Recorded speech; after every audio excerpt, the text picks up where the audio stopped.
Sa reale është mundësia që Shtetet e Bashkuara dhe Irani të arrijnë një marrëveshje brenda pak ditësh, nisur nga deklaratat e fundit të Trump? Jemi shumë afër sepse kemi tashmë dhe një fuqi të tretë që po vinë në lojë dhe që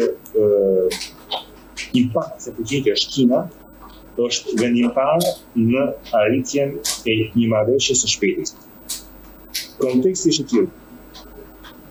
Në një anë kemi Izraelin që ka si qëllim rrëzimin e këtij regjimi, admitivo, por sa të mos filloj. Por nga ana tjetër kemi amerikanët dhe iranianët që duan kundër luftës. Po figurisht me një argumentim. Dhe këtu kemi ngecur çështja. Dhe një zgjidhje po gjendet e ndërmjetme, që sigurisht që nuk do të kënaqë Izraelin, por që jep mundësi amerikanëve të dalin ballhapur dhe iranianëve të jetë mundësi fantastike në lëndjen ekonomike. Cila është zgjidhja? Zgjidhja është kjo që Irani të heqë dorë për 10 deri në 20 vjet, kjo është negociata, nga pasurimi i uraniumit, ndonse asnjë traktat sot nuk e ndalon Iranin të pasurojë uraniumin për arsye civile. Por amerikanët të duan që këta mos të kenë më uranium sepse është pika e bombës botërore. Iranianët nuk pranojnë. Kjo është rregulla e Kinës në këtë moment, që po i dinë iranianët pranojnë të dinë. Sepse dinë të fituar, Irani dhe të fituar sepse në shkollim të dinë, pra që mos të pasurojnë më uranium për një periudhë për negociatat, Irani do të hiqen sanksionet amerikane. Irani hyn në tregun botëror. Irani ka miliardë. Dhe sigurisht që Izraeli do të ketë parë i kënaqur me këtë negociatë që po duhet.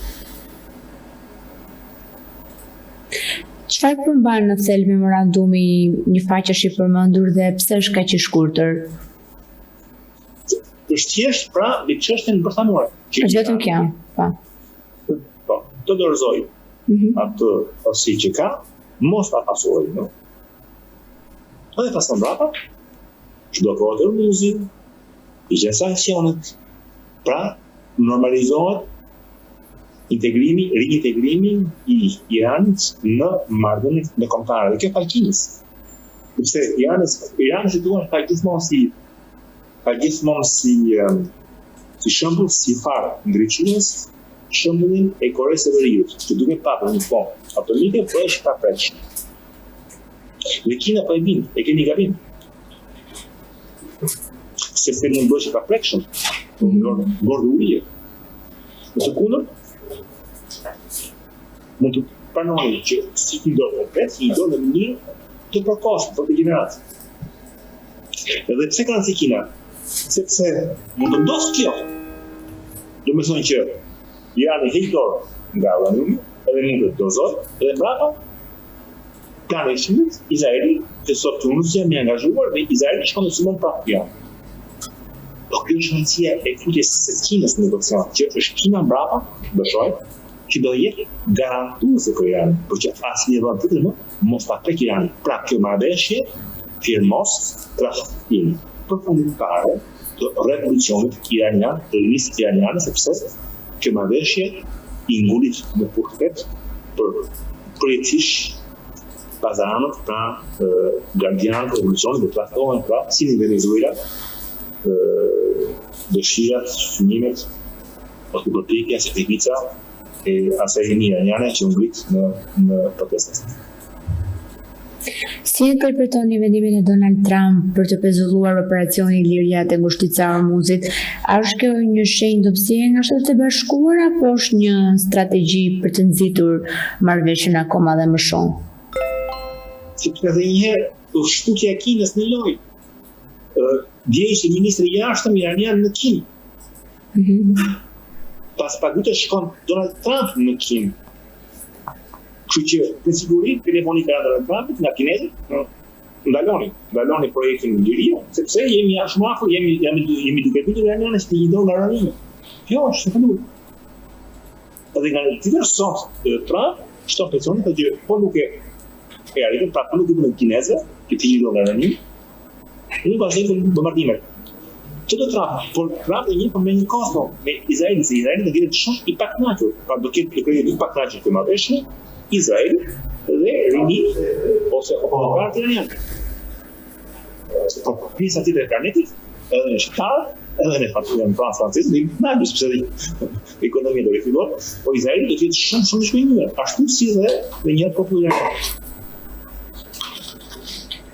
Po roli i Rusisë në këtë proces?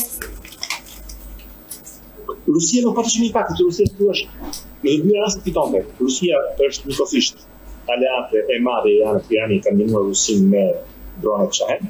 Pra Rusia si aleate e Iranit duhet të mbahet Iran, por njëkohësisht Rusia përfitonte se sa më shumë zgjasë lufta, më shumë i të çmimi naftë, aq më shumë i të nevoja për blerje të karburit ruse. Si Rusia thua se është një lojë neutrale. Si vazhdoj, si nuk vazhdoj, po mos vazhdoj. Humbet. Sigurisht, stava më tapë në karburit. Po mos rezolucia pastaj. Rusia humbet nga rikëshmimi, po fiton një aleat.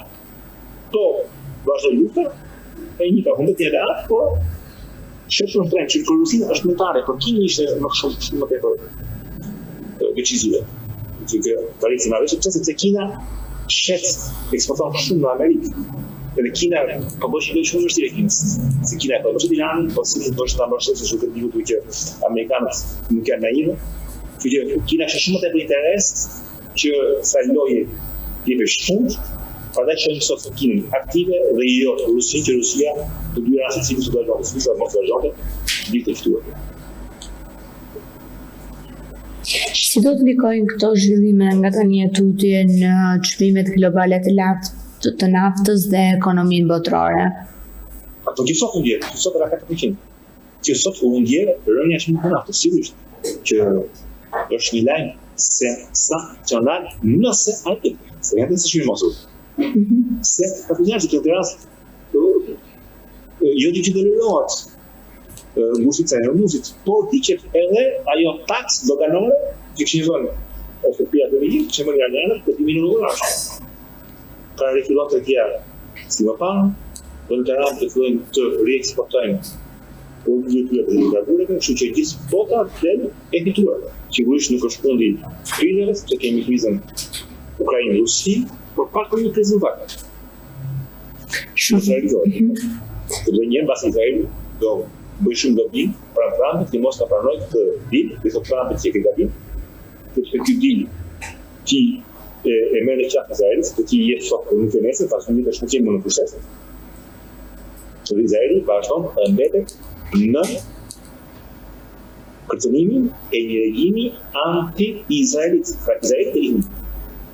Që Izraeli e filloi të luftë për të regjim, e varon të luftë me një regjim të proporcuar sepse Pazararët marrin pushtetit, që kishte Ayatollah, tani ka marrë Pazararët. Plus që e filloi një luftë Izraeli kur Irani ishte izoluar në ndërkombëtar, me sanksione, e varon luftë me Iran që integrohet në ndërkombëtar, që edhe i komplet i